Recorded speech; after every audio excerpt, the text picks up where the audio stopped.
সুপ্রিয় ভিউয়ার্স, আসসালামু আলাইকুম। গত ভিডিওতে আমি এই দেশি মুরগির ঘরটা দেখিয়েছিলাম। তো তখন এই নেটের বেড়াটা ছিল না। তো এখানে আমি গতকাল যখন এটাকে খাবার দিতে ঢুকি, তখন যখন আমি ওই গর্তে প্রবেশ করি, তখন হলো গিয়ে এখান থেকে মুরগি বের হয়ে গেছিলো। পরে সেটাকে সারাদিন নজর রাখা হয়েছে। তারপরে পাশের বাড়ি এক চাচির বাড়িতে সন্ধ্যাবেলা ঢুকে গেছিলো, পরে সেখান থেকে ধরে আনছি। এজন্য আজকে যে কাজটা করছি সেটা হলো, আমি বাজার থেকে নেট কিনে এনে এটাকে নেট দিয়ে বেড়া দিয়ে দিছি, যেন আর না বের হতে পারে।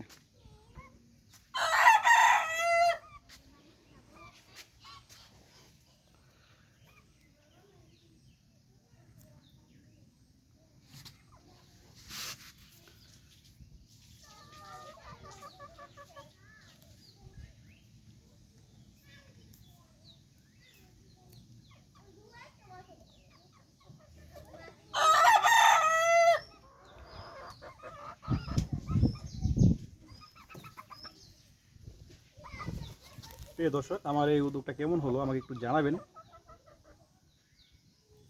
আর এখানে বেড়া জাতিটা কেমন দেখা যাচ্ছে সেটাও জানাবেন। আর এটা কতটুকু সেফটি সেই বিষয়টা আমাকে একটু জানাবেন। আর একটা কথা হলো, দেশি মুরগি নর্মালি কত মাসে ডিম পারে